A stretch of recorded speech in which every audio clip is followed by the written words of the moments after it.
Okay, so yesterday we talked about, in verses 1 through 9, he discusses karma and what it is, how you get it, and how to get rid of it. And then verses 10 through 21, he is continuing to tell you how to rid yourself of your karma. So let's start with verse 10. I'm pretty much just going to read through this until the end. The subtle causes of suffering are destroyed when the mind merges back into the unmanifest.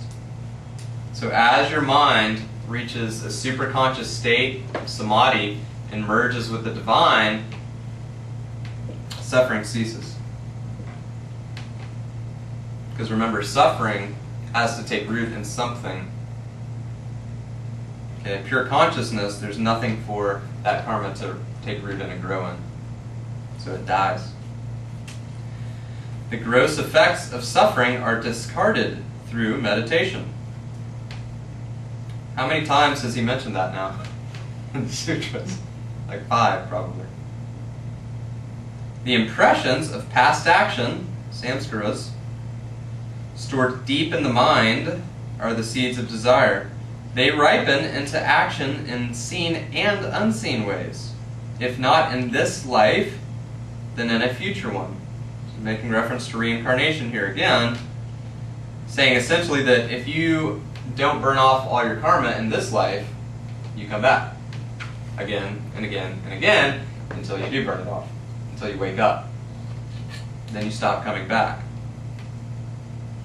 13. As long as action or karma means action, the kr, the root of karma, and also the word kriya, both mean action, so karma means action. As long as action leaves its seed in the mind, this seed will grow, generating more births, more lives, and more actions. In these two, the fruit of wrong action is sorrow. The fruit of right action is joy. So the fruit of bad karma is sorrow, the fruit of good karma is joy. That's essentially what he's saying. Verse 15, life is uncertain. Wait, can I ask? Yeah, sure. The 13, as long as action leaves its seed in the mind, this seed will grow, generating more births, more lives, and more action. You'll keep coming back. And that's what you mean? Mm-hmm. If you keep that essence there, to go like that, it will grow back? That's what it means? He's saying if you have karma, that keeps you bound to the physical plane, to Maya or samsara.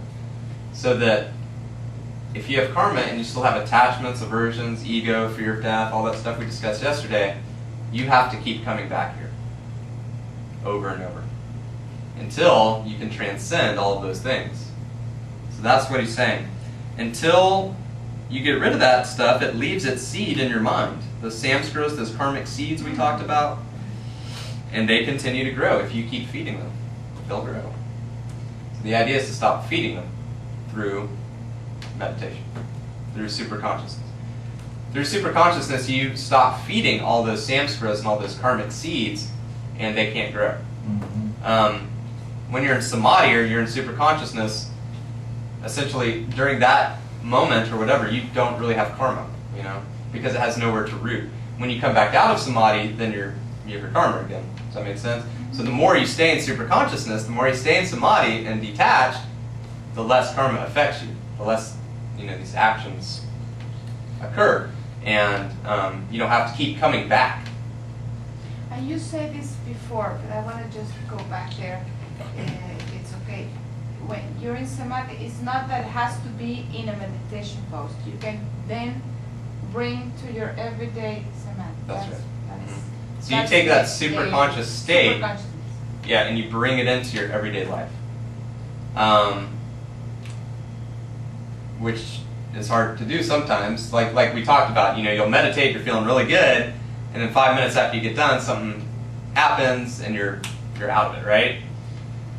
The more you practice, though, the longer that state that you achieve in the morning, whenever it is, the longer it lasts throughout your day. So it's just a practice thing. The more you do it, the longer that state's going to seep its way into your day, and the less you'll suffer. That's the idea. That's the theory behind meditation, why we meditate. The more often you achieve superconsciousness or samadhi, the less you'll suffer. That's the general idea. But yeah, you're right. I mean, and so how do you take that superconsciousness back out into your life, back out into the world? And that probably looks different in everybody's lives, because you're a mother, okay, and you'll have, your particular career, and so you'll take that and manifest it in totally different ways than Azut, as a Tai Chi instructor, will. You see what I'm saying? And that's okay. And we all have our roles, and that's why we have roles, and personalities, and all these sorts of things, characters to play, and all that. It wouldn't be a very interesting movie if there was just one character on it. Pretty boring. So verse 15, life is uncertain. Change causes fear. And latent impressions, karma, bring pain. All is indeed suffering to one who has developed discrimination, to one who can tell the difference between suffering and joy, between the true self and the illusional sense of self. 16, but the suffering yet to come should be averted. So in other words, it's not enough to burn off your past karma. You have to be proactive and prevent future karmic buildup. Right? So that's why we do yoga. Not just to burn off past karma, but to proactively prevent the accumulation of future karma. Does that make sense? Prevention. Prevention. Proactive. Preventive medicine. Preventive medicine, yeah. It's a preventive medicine. It's a preventive medicine, and it's also a preventive karmic medicine. I never heard it that way. Me either. Yeah. 17. The cause of suffering is that the unbounded self, capital S, is overshadowed by the world. And again, how many times has he mentioned that? The cause of suffering is that the unbounded self, your true nature, is overshadowed by the world and all these other koshas and all this other stuff. That's why we suffer, because we identify with that instead of our unbounded self. That's it. Verse 18, the world, or Maya, is the play of the gunas, and we talked about the gunas. Tamas, Rajas, Sattva. They're the universal energies of light, motion, and mass. Okay, light being Sattva, motion being Rajas, and mass being Tamas. They take form as the elements and the senses. Important verse. The purpose of the world is to provide us with experience and thus to lead us to liberation. The purpose of the world, he tells you, why does the universe exist? Why are we here? To provide us with experience and thus to lead us to liberation. Reincarnation, you can kind of think of it as school. Life is kind of like school. If you don't pass the test and you don't graduate to the next grade, what do you have to do? Repeat it. Repeat the grade. Over and over and over until you get it, until you pass the test. Then you graduate, right? And then you move on to a higher level. So this earth plane or this physical plane can be thought of as probably like the elementary school of the universe, to tell you the truth. The kindergarten of the universe. Yeah, I would also even go, you can say it's a school, but it's an experiential school, not an academic school. So if you think of, because when we think of school, yeah, just because I know a lot of times we think of school, we think of its academic learning, but it's more of an experiential learning. That's right. If that makes sense. So there is a slight difference there. So there's more of a, not learning in terms of life academically, but more of experiential learning. Yeah, God doesn't care if you can do calculus. Good. Right. He wants to know if you're a good human being that's transcended. Well, I meant when I so meant it's like school, I meant like academically, meaning like not learning. It's not data. It's not data you're learning when to come. Yeah, right. So you're not here to learn. You're here to experience the life. Yeah, you're not here to accumulate knowledge. You're here to accumulate experience. Right. Or experiential knowledge. Right. Yeah. Yeah, you're right. The gunas operate on various levels: gross, subtle, causal, and unmanifest. There's the koshas again. Okay, so we know about the koshas. Turn the page, verse 20. But the self is boundless. The soul is boundless. It is the pure consciousness that illumines the contents of the mind. The self is boundless, infinite, eternal. Okay? It is the pure consciousness. It tells you what is the soul? Pure consciousness. Okay? That illumines the contents of the mind. Verse 21.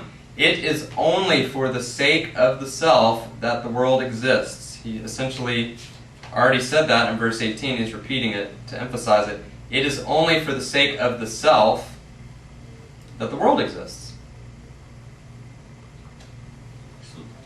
So my question for you, why would infinite, boundless consciousness create and manifest a world full of life and illusion? To learn. To learn. To learn what? Doesn't infinite, unbounded consciousness essentially already know everything? Why would something that already knows everything, and already is everything, need to create and manifest a world full of life and illusion? That's how the universe expands, I think. It's like Or a how test. we can experience, because if not, we are just that. But if we don't have That's a good the mess, explanation. if we don't have how we can really experience that consciousness. So Well, I think test if to you- graduate. I think like you were saying before, if there's no suffering, you don't know what joy is. Mm-hmm. You have to have the contrast to know what the, But why would an infinite, boundless universe care about any of that? It's just, I think it's part of how the universe maintains itself. To us, it seems like a big deal being here for the time that we're here, but it's really a short period of time, and it's so dense. To the universe, it's just a snippet, and that might be a way it maintains itself. But in the Western world, God is considered what? Starts with the a P. creator, or, P-E-R. Perfect. Perfect. oh. God, in the Western Yeah. Oh, I see. what world you're is saying. considered to be perfect. Well, if God is perfect, why am I here? I'm not perfect. Well, why are any of you here? None of us are perfect. If God is perfect, like the Western tradition tells us, why would it need to create all of this insanity? What, for entertainment? You know, what are we, like the real world of the, you know, Probably cosmic universe or some of something? it is. So again, is God perfect? Is pure consciousness, infinite consciousness perfect? Perfection has got to be defined. I don't think there's anything as such thing as perfection, really. Things are okay. They flow, but perfection would cause collapse. It wouldn't work if it was perfect. It would stop. So there has to be something to counterbalance it. There's pinnacles in the universe, in this consciousness. It's not really perfect. It's perfect because it allows for imperfection. Therefore, it's not perfect somehow. Could we say that all of this, that the reason the universe exists maybe is God reaching toward perfection? God perfecting himself, maybe? Yeah. Evolution of consciousness? Yeah, that's Never good. thought of it that way. You know? I don't know.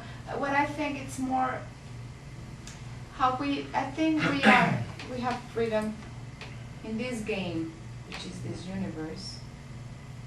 We create with the freedom. We create karma. We create, and that's part of what we're experiencing. Years and years and millions of years that we create what we create. Karma and emotions and attachments and blah blah blah, and that's part of what we create, and now we have to uncreate, or not uncreate, transform it to another thing. But I don't think it's one being creating a set for us to play. I think we all create that. We because all create it. We all are part of that boundless consciousness, not Yes. just God.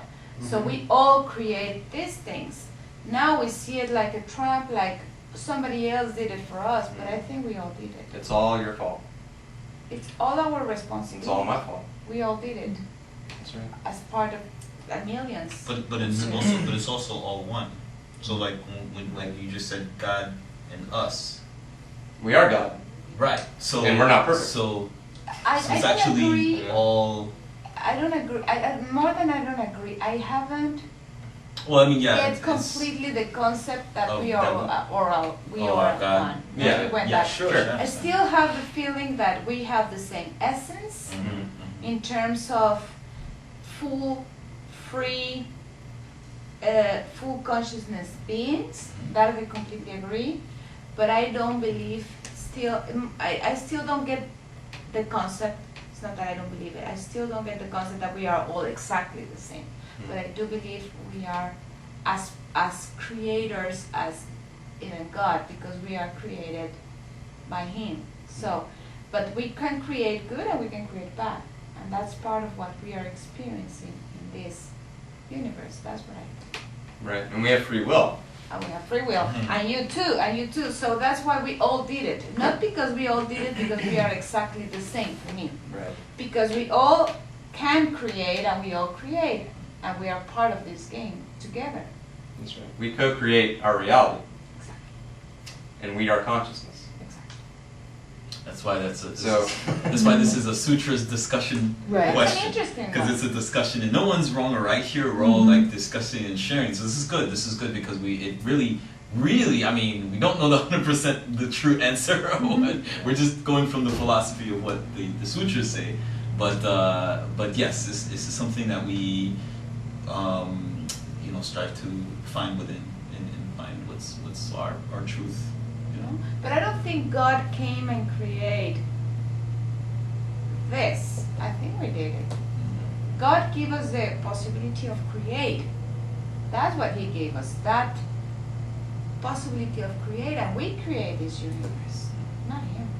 I don't think He has to do nothing with the cars or the pollution or. I think we all did it. It's a perspective, my I guess I would say that actually it is for me, my opinion is that it is God, because God is of us. Just this is my Yeah, of course, thinking of of it. It's course. like it would be like God is us. It's part of us. Is within and without. So yes, we created it, but also God created also, like the I car and the understand what you pollution. mean. Yeah. Yeah, we did create, but also God, because just because from my feeling is like there's no separation. For me, it's like there's no division. There's never a separation. It's all interconnected, through that process of light, movement, and mass, the transformation. It's just transformation, but it's all always been together. It's never been a separation. For me, this is what I'm saying. But I'm glad you're discussing, because but this is good, because it helps me and me think as well in terms of looking at everything, as one and as a whole, and always keeping me open-minded to different perspectives. So, yeah. But I think it's tricky because when I think of the words infinite, boundless consciousness, perfect just kind of goes with that. It's like an unspoken. If it's infinite and boundless, then it wouldn't have to be perfect. But maybe not. Maybe that would explain why there's suffering or evil, or is that since it's not separate from us, since God or whatever you want to call it, how can if it's part of us, how can it be perfect? Because so if you look at it, because again, when I think of those words, I'm looking at the Western school of thought. God is created all this. He's infinite, boundless, and perfect. That's basically what that's what I was taught. So the word perfect goes with that whole little. But maybe not. I mean, maybe I never thought of it really that way. to explain how can this infinity, this everything, not be perfect. I don't know. It's like a mind-boggling concept. It is. That, There's no answer. no, I, Yeah, well, like- of course there's not. yeah. That's what I was going to ask you. Is how can you explain My that? feeling is, Right, and just exactly. Yeah. from realizations and things that Yeah. I've had, my feeling is that essentially everything is God evolving toward perfection. Mm-hmm. But How about completion? completion, perfection, sure, and I will share one insight or realization that I had last year. It was late at night and I was at a pond, I was with some friends, and I looked into the pond, What's a pond, sorry? like a small lake. And I looked into the pond and I saw my reflection, just as anyone normally did, but as soon as I saw my reflection, I just kind of had this download of like information and this sort of realization, or whatever you want to call it. And what I realized was that, isn't it interesting that water is the foundation for all life? Life cannot exist without water. Isn't it interesting that water is also a mirror by which that life can become aware of itself? So here you have a substance that is necessary and is the basis for all life to exist. That same exact substance is also a mirror. That same life that it helped create and manifest, that same life can look back into it and gain sentience and become aware of its own existence. That's pretty interesting. That's a pretty astounding coincidence, if it is one. That gives you a little insight into the mind of God, how this all works. Or I hope it does. Well, that's the thing. I think that we're questioning, and this is good because you always want to keep that open-mindedness, and you just because we don't 100% know what's the true answer. But what we all agree definitely is that we want to reach that essence of us, which is us, but it's boundless consciousness. That's right. Sure. That's the True. only. No, we all agree that we are that. Yeah, we want to And we know want to what we are. reach Sure. that. Everybody No, wants to maybe know, what am I? It won't be an easy Why am I answer. here? Yeah. If I'm not this body, if I'm not this mind, if I'm not this personality composite thing that's going to die, I am a spirit. what am I? Mhm. With boundless What am I? consciousness. What am I? Your unbounded consciousness, Exactly. according to To what go. we're learning. And that we are. If the answer was easy, we wouldn't be here. We wouldn't be in this training. I don't think. Maybe we'll be We in would another be- universe. Right. At least we won't be in kindergarten. Maybe. Right. Yeah, that's right. Yeah, hopefully we'll all graduate, right? Right. We'll all make it to college together. And I started thinking about reality in a completely different way. Then I started thinking about the evolution of consciousness, rather than consciousness as being this fixed, set thing that is perfect, and that's just the way it is. But it's always evolving. It's always evolving. So I think what Gordon mentioned earlier, the term perfection has to be defined. Because it Meaning, can be perfectly imperfect. Like What is evolving, perfection? right angle? what is well yes and It's a point of view. because yes exactly Yeah, that's because right. I mean there's a tons of spiritual books that'll say you are perfect the way you are and you are perfect, or tons of people spiritual people say that we're Everybody's perfect, and we are perfect, but then if you look at it from a different angle, we're imperfect. So Yeah. it's like we are perfect yet we're imperfect. So it's really how you look at perfection, the term. What is perfection to you? What does perfect mean?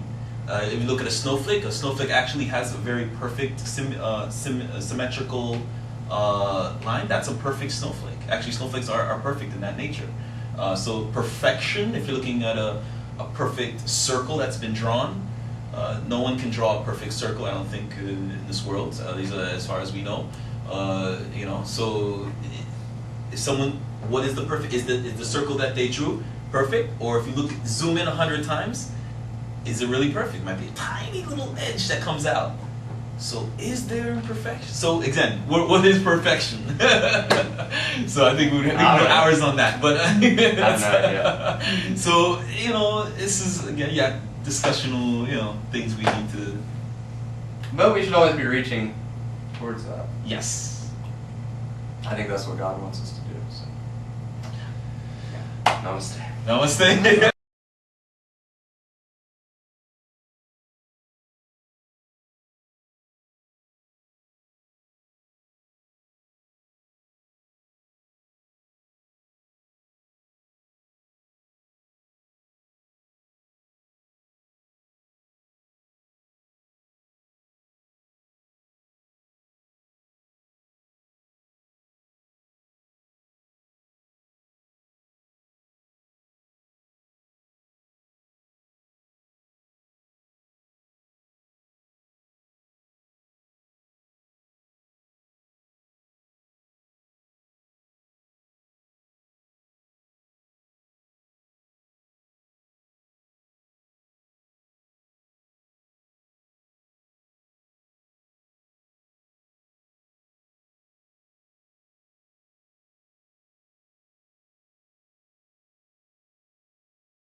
You know, it all happens really fast. You don't have to really analyze it. You just feel it, the compassion for them.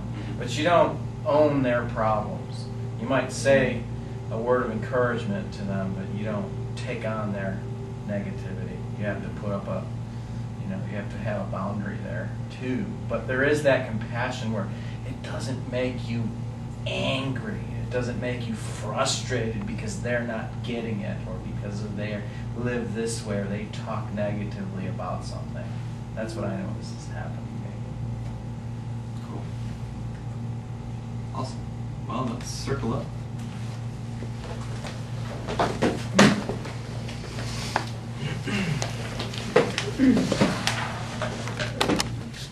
Non-physical, so it's really pure spirit, or whatever you want to call it. So they cannot hold it. That's right. So if you keep meditating in the day of the rest of the day, you will be in that state. I wish. But then why is the solution daily meditation? After a while, remember repeated, and he uses that word all the time, repeatedly. If you do this repeatedly, meaning daily, over time, and remember it says in there, yoga takes a long time to perfect, right? So if you repeat, if you get here every day, for the first couple months it might not make a difference. Over the years, if you cultivate that pure consciousness, that God energy, divinity in you every day, when you meditate in the morning, suddenly that state lasts a little longer. It goes a little longer into your day. You know, so right now you might meditate and you might get into like a low level kind of samadhi, and you might feel pretty good for 10 minutes, and then the phone rings and somebody yells at you for something, and it's done, right? 10 years from now, you keep this up, that phone's going to ring, you're probably going to keep meditating, you know, you probably won't even care, and, you know, that state will take you through the whole day. That's the idea. And I can see this with people that have been meditating for very long periods of time. They're super calm, relaxed people, really have their thing together, you know. So I think the longer you do this, the more practice you get. It takes practice, tons. It's the hardest. Meditation's the hardest thing I've ever done in my life. Period. Harder than learning how to play guitar. Harder than learning B series sun salutation. You know, harder than being a school teacher for 6 years in public middle school. Harder than that. It's hard. And that's okay. It's supposed to be. If it were easy, we'd all be right at one with God all the time. It's a practice. It takes a long time. Don't expect huge results immediately. You'll have them, and you already are. But again, it's a cumulative effect over long periods of time. Does that make sense? So the idea is to get a little of this, a little taste of this each day, carry that into your life, and the longer you do it, the more you do it, the easier it becomes to root these out, root them up, throw them away. They're not doing you any good. Right? Hang out here. Okay? When I'm hanging out in